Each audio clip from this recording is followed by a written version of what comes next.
Hello everybody, thanks for joining us today for FreightWaves Now. Yes, your usual host Chad, he's out of town on assignment. So I'm meteorologist Nick Austin filling in for the next day or two, and we're going to be talking about a lot of stuff today, not just the weather.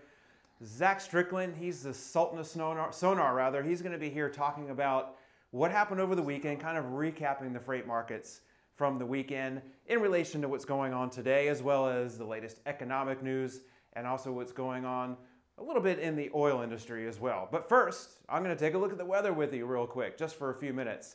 We don't have any real major storms happening today as we are checking out the radar here on the sonar map, but we're expecting some big stuff to happen this week. But what's happening today? Yeah, some snow out in the Rocky Mountains. That's not a big deal. They get that all the time. So there's also going to be rain in the lower elevations out in parts of the Rockies. Interior parts of the Northeast getting a little bit of snow today as well, but a lot of wind, especially right along the Canadian border. So that's going to cause some problems today. Areas of heavy rain across parts of the South. But we're going to keep watching the Rockies and also the Great Plains because a big storm will be developing there. Not really until Tuesday night and Wednesday, but I just wanted to give everybody a heads up on that. Today the heavy snow is mainly going to be out in the Rockies. Later tonight, parts of the Cascades will get some heavy snow. Take a look at road conditions, a great new feature on Sonar where you can look at forecast road conditions. That's right. What roads are going to be wet, which ones might end up being snowy or slushy or icy or possibly even closed because of bad winter weather.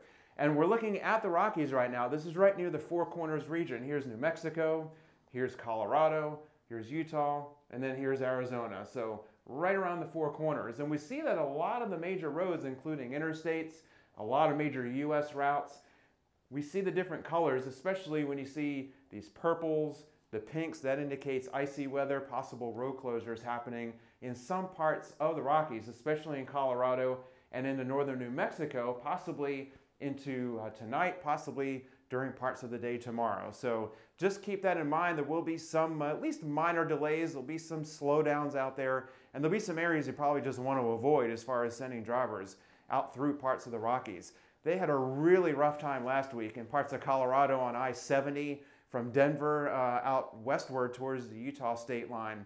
Last week, Tuesday, I think it was Monday, Tuesday, and Thursday, they had at least 20 closures on different parts of I-70 from avalanches and heavy snow and just a bunch of problems. And that could happen again with this big storm coming up for the midweek. So that's your weather. Right now we're going to bring in Zach Strickland, as I mentioned, the Sultan of Sonar, the master himself, the guru.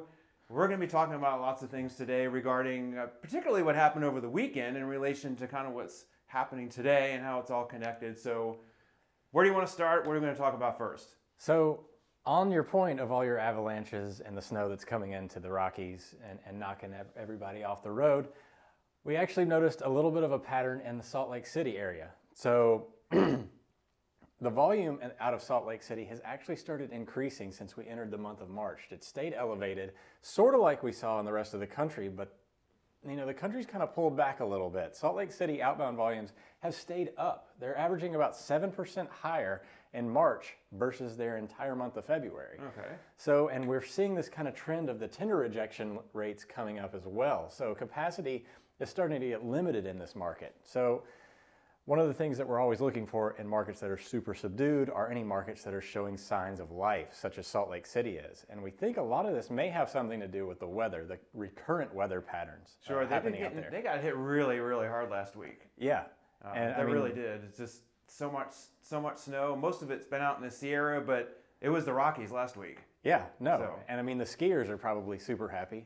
I mean, anybody absolutely. out in Park City and all that, lots of happiness there. But you know, carriers should be taking advantage of this as well, because Salt Lake City, again, I wouldn't go out of my way to get there, but at the same time, if you're operating in the market and you check your little road conditions map out there and you can get in there, it's not a bad shot to get some more additional freight.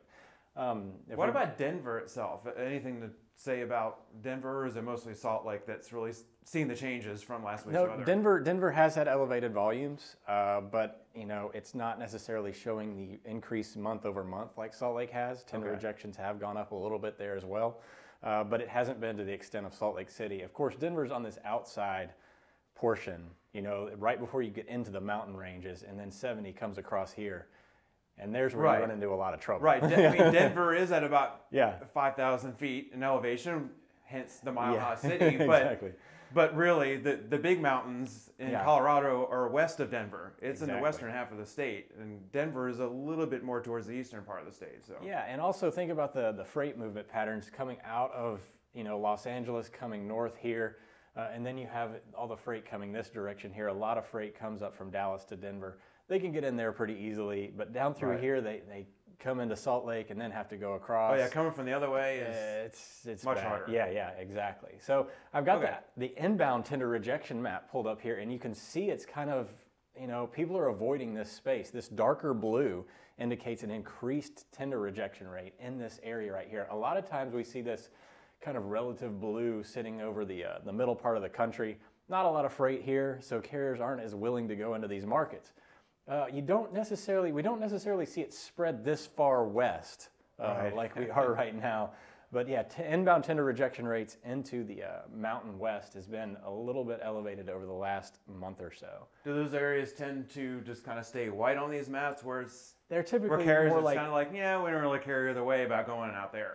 Yeah, no, they're typically a lot like this right here. You know, not necessarily the worst place, but not great either.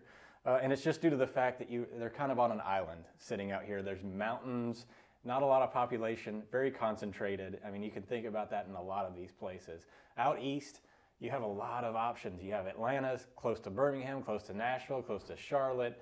Population density out here, therefore freight density is a lot more packed in. It's kind of like, as one of my professors in meteorology school used to say about talking about weather in the plains and some of those areas out west, there's nothing but cattle, sheep, and fences. Yeah. I mean, there's not much there. That's it. So I guess there's not really much incentive to really move through those areas. No, your odds, I mean, if you're a carrier, I mean, and that's what a tender rejection rate is kind of measuring, is their behavior, is you're thinking about where are my best chances for finding that next load. So they're going to accept freight into markets where there are higher odds for getting increased freight activity. Makes total sense. Yeah.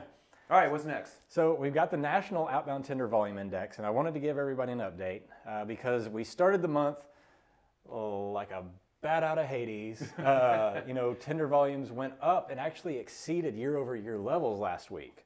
Well, we've kind of moderated. So we've kind of done a little bit of a reversal, not necessarily anything alarming.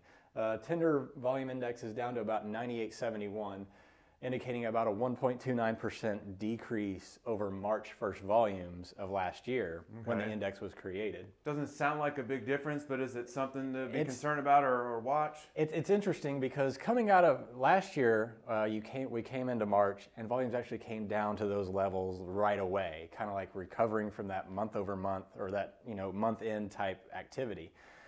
This year we stayed elevated a little bit longer than we thought we might. And now they've kind of pulled back down to 98, but they've hovered in this 98. It's obviously far better than this winter lull of January, February. So things are still doing pretty well. We are a little bit off pace though, year over year. So there is a little bit of reason for concern. And a lot of this volume kind of declining has come out of the West Coast, where it's been kind of propping up freight volumes in the overall country.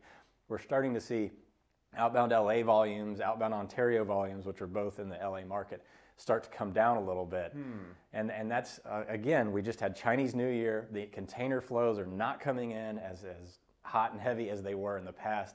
Also, the tariffs got extended, or they're put a moratorium on them. So there's not necessarily, people kind of pulling all this freight forward like they were in the last part of last year. So that's actually a reason that this is cooling off a little bit. Lower volumes out of those areas, not necessarily having anything to do with weather. Right.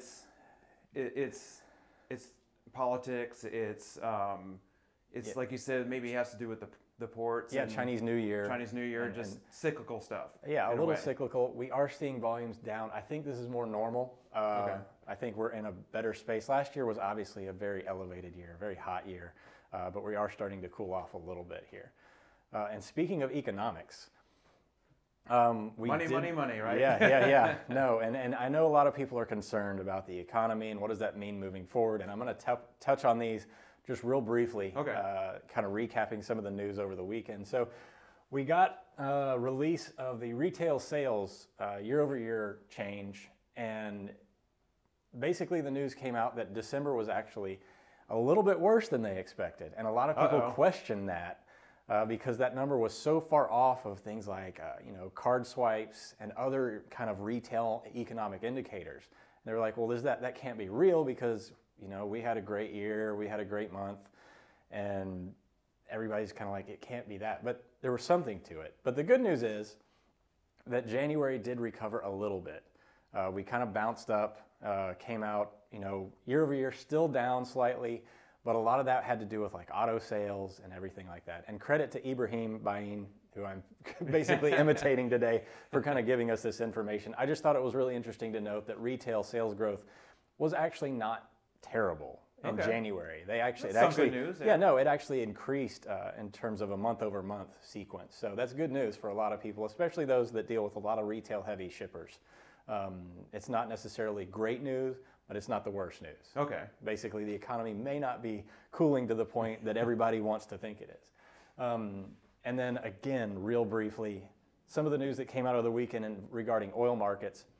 The Venezuela, they had this blackout, and it reduces the oil volume output in the world by hundreds of thousands of barrels a day. And we don't think, and this is per our oil market expert, John Kingston, we don't think that that's going to have a nominal impact on the oil markets here in the country because the U.S. is still producing the majority of the oil that we consume in this place. So it shouldn't have any real impact to the DOE. You can see that the rack price is still relatively plateauing right here. It's just kind of hovering around this $2.10 mark. And this is the ultra-low sulfur diesel that we're looking at here, right? This is the thing that's going to lead your DOE, the thing that a lot of fuel surcharges are based on. So anytime that this number moves, the DOE will generally follow it in a week or two. Okay. Or however long it takes for the the rest of the retail prices to absorb this price.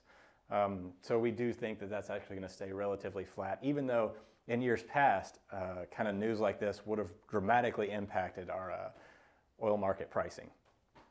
Good, Zach. Thanks so much. A lot of great information out there, not just in the weather, but freight markets, the economic scene, and also what's currently going on in the oil industry. All important stuff, and we hope that it's useful information to all of you. Join us every weekday for FreightWaves Now on FreightWaves.com at 4 p.m. That's when the video will post. And we hope that you'll watch each and every day, and we'll hope that you'll join us tomorrow. Have a safe day.